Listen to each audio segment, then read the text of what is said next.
Merci à vous de regarder Rendez-vous matin. Nous ouvrons tout de suite notre rubrique hebdomadaire consacrée à l'immigration aux États-Unis avec Maître Marcel Poirier. Bonjour Maître. Bonjour Grégory. Et ce matin, nous allons parler du visa H3 qui est donc destiné à ceux qui souhaitent effectuer un stage non étudiant sur le territoire américain. Alors c'est ça, le H3 est un visa que de plus en plus les sociétés américaines essaient d'utiliser avec les problèmes du H1B, les problèmes de quotas et le fait que les visas de professionnels sont très difficiles d'obtention et les sociétés américaines se retournent souvent vers le H3 pour essayer de faire venir des étrangers, des jeunes, souvent étrangers, aux États-Unis. C'est sensiblement pareil, sauf qu'il n'y a pas de quota pour le H3, c'est ça? Non, il n'y a pas de quota pour le H3 et le niveau est beaucoup moins élevé que le H1B. Alors, le H1B, c'est un niveau où il faut demander quelqu'un qui a un diplôme universitaire ou 12 ans d'expérience dans une position spécialisée. Tandis que le H3, ça peut être quelqu'un qui a besoin d'apprendre d'une formation aux États-Unis. Il ne demande pas nécessairement des diplômes universitaires ou de l'expérience de travail. Donc c'est ça, justement, il se destine à qui ce visa H3? Alors nous avons fait pour des gens qui veulent venir s'entraîner, par exemple, dans des académies de tennis. Ça peut être des gens qui veulent faire des formations dans des grands groupes cosmétiques, par exemple L'Oréal ou des groupes américains qui existent ici, mais qui ont besoin de faire venir des gens aux États-Unis pour que la personne qui est à l'étranger puisse apprendre un savoir-faire américain qu'ils vont après apporter dans leur pays d'origine. Donc l'idée, c'est de venir prendre des connaissances sur le territoire américain, mais de rentrer par la suite dans le pays d'origine avec ces connaissances. Avec ces connaissances. Alors, ce sont des sociétés américaines qui auraient un besoin de faire venir des gens aux États-Unis, mais pour travailler indirectement. Alors, ce qui est important avec le H3, c'est que le travail doit être indirect. Il ne peut pas venir travailler à temps plein. Ils sont obligés d'avoir un cursus. Quand ils sont ici, avoir par exemple des manuels, d'avoir des cours, des formations, et ils nous demandent des documents très précis. Quand vous faites une demande de H3, il faut avoir un programme. Qu'est-ce que la personne va apprendre durant la période de 2 ans? Parce que le H3 est mis que pour 2 ans et il n'y a pas d'extension possible. Donc la limite, c'est 2 ans pour le H3. Il n'y a que et pas d'extension. Et pas d'extension. Ils peuvent faire venir avec leurs dépendants. Les dépendants vont avoir un H4, mais toujours pas le droit au permis de travail. Pas de possibilité de travailler, ni d'étudier. Voilà. Alors, les dossiers sont montés, si vous voulez, les sociétés américaines doivent avoir un programme de formation avec des heures de cours, avec des périodes prédéterminées, quand les gens vont appliquer, qu'est-ce qu'ils apprennent. Alors, le H3, c'est pour apprendre aux États-Unis un métier ou apprendre peut-être des choses culturelles ou apprendre un business qui n'existe pas dans leur pays d'origine. Alors, il faut qu'ils aillent faire une formation tous les jours. Alors, le programme doit être très déterminé. Le programme doit être fait sur 2 ans avec vraiment tout ce qu'ils vont faire semaine après semaine avec les périodes de vacances. Donc, tout doit être établi à la demande, en fait, de ce visa. Alors, donc, au niveau du temps de travail. Dans la pétition en tant que telle, il faut avoir ce programme. Alors, les étrangers vont venir ici et ils vont suivre ce cursus et le travail doit être indirect.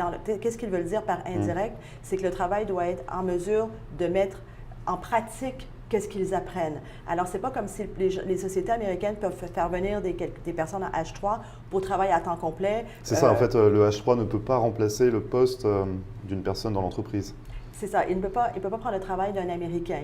Alors, et l'immigration américaine veut savoir qu'est-ce que la personne va apprendre aux États-Unis qui est un plus dans son pays d'origine et qu'est-ce que la personne va apprendre aux États-Unis qui n'existe pas dans son pays d'origine et comment ils vont le mettre en place. Alors, c'est assez compliqué. Il faut avoir des preuves du pays d'origine de la personne. Parce que c'est une condition, justement, il faut que la personne en H3 n'ait pas de stage disponible dans son pays d'origine pour pouvoir venir aux États-Unis, c'est ça? C'est ça, et il faut le prouver. Alors, il faut avoir des lettres d'identité de leur pays qui vont dire non, ce programme n'existe pas, ces connaissances qu'ils vont apprendre aux États-Unis n'existent pas, et comment le stagiaire va bénéficier de ces connaissances aux États-Unis. Alors, il faut avoir toute une documentation du pays d'origine, comment ce savoir-faire va venir les améliorer et qu'est-ce qu'ils vont apporter. Et en plus, il faut prouver qu'est-ce que le training, le stage de la personne va apporter à la société américaine, ce qui est assez compliqué. Alors, par exemple,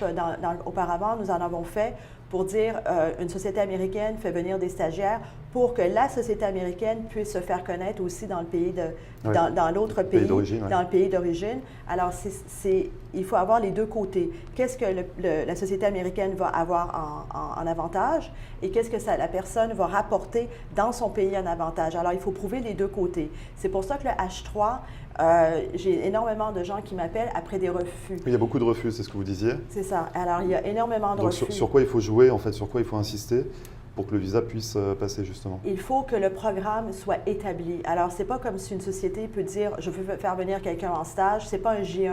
Comme la différence entre il y a des mélanges entre le H3 et le J1. Le J1 était vraiment un programme de stage sans avoir de cursus attaché. Alors, une académie de tennis, par exemple, ils vont avoir des programmes, ils vont apprendre le fitness, ils vont apprendre la nutrition, ils vont apprendre peut-être des façons de jouer. Alors, il va y avoir un programme intellectuel d'une certaine façon et en parallèle, les gens, ils vont jouer. Alors, ils peuvent faire des H3. Alors, pourquoi il y a beaucoup de refus dans ce type de visa? C'est que les sociétés américaines ne prennent pas le temps de préparer ce manuel, de préparer un livre. Toutes les heures que le stagiaire devra effectuer, avec les cours qu'il devra suivre. Et aussi, ils demandent d'avoir le pourcentage de temps d'établi, de combien de temps ils vont faire un travail. Et qu'est-ce que ça représente? Qu'est-ce qu'ils appellent en anglais « productive », un travail productif. Ils ont le droit d'être payés, mais un minimum. Alors, le travail doit être un petit pourcentage à comparer du cursus qu'ils vont étudier. Alors, pourquoi beaucoup de refus? C'est que l'immigration voit bien que souvent les gens essaient d'utiliser le H3 au lieu d'un H1B et pour faire travailler les gens à temps plein. Alors, ce n'est pas ce type de visa. Les sociétés peuvent faire venir les gens pour apprendre, mais il faut qu'ils aient établi un programme très précis avec des horaires, comme s'ils allaient prendre un cours à l'université ou un cours au collège. C'est un peu le même type. Il y a une rémunération également avec ce H3? Oui, ils ont le droit d'être payés. Ils ont le droit d'être payés pour leur travail qu'ils font, qui est en fonction de qu'est-ce qu'ils vont apprendre, mais le montant qu'ils sont payés, c'est un montant qui n'est pas un montant, si vous voulez, de professionnel, parce qu'ils sont ici pour apprendre. C'est un minimum, mais il y a un montant quand même. Et un des problèmes du H3 que les gens ne sont pas trop souvent au courant, c'est qu'après, quand ils terminent, après 2 ans, il n'y a pas d'extension possible. On ne peut pas renouveler. Et ils sont obligés de repartir dans leur pays et ne peuvent pas revenir avant une période à l'étranger de 6 mois. Un autre visa comme un visa H1B ou un visa L, il faut qu'ils repartent et il y a une période de battement qu'ils ne sont pas en mesure de revenir aux États-Unis. C'est-à-dire que dès qu'on termine le H3 au bout de 2 ans, on doit rentrer dans le pays d'origine et on a 6 mois d'attente avant de demander n'importe quel visa? Non, avant de pouvoir revenir avec, par exemple, un H1B ou un autre type de visa, un visa L, ils sont obligés d'attendre une certaine période. Alors, vu qu'il n'y a pas d'extension, c'est un visa qui est très, très limité. Alors, ils ne peuvent pas anticiper de rester à long terme avec un H3. C'est important d'en parler parce que vu que les H1B sont bloqués, le H3 a le premium processing. Alors, ils peuvent demander que la demande en soit accélérée avec le 1225 $, ce qu'ils ont retiré du H1B pour le moment. Alors ça, c'est aussi un des éléments pourquoi les sociétés essaient d'utiliser le H3 de plus en plus. Alors le premium processing existe, les dépendants peuvent venir, les enfants et les épouses peuvent venir. En H4, ils ne peuvent pas travailler. Et pour revenir sur la procédure, il faut donc que le dossier soit bien établi, bien complet, que les heures soient bien référencées, que le travail soit bien défini. Est-ce qu'il y a d'autres documents Alors, il faut avoir le CV, il faut avoir le parcours professionnel de la personne. Le dossier est envoyé à l'immigration américaine pour une approbation. Ensuite, le dossier est envoyé après pour une interview à l'ambassade. Alors, il y a une interview à l'ambassade pour le H3. D'accord. Ça, on en parlera également, comment se préparer lors d'une interview à l'ambassade. Ce sera l'occasion d'une nouvelle émission. Une nouvelle émission, c'est ça. On a parlé du coût, le temps de procédure. Alors, le H3, c'est un visa qui demande beaucoup de temps pour le préparer parce que nous devons vérifier les manuels. Alors, normalement, pour bien monter ce type de visa, nous avons besoin d'environ 1 mois de travail pour le préparer. Et après, ils ont droit au premium processing. Si les gens ne payent pas le premium processing, l'attente peut aller jusqu'à 6 mois, ça peut aller jusqu'à 8 et 11 mois pour l'attente s'ils ne payent pas le premium processing. Et après, ils ont l'attente, bien sûr, pour avoir le visa émis à l'ambassade. Donc, 1 an.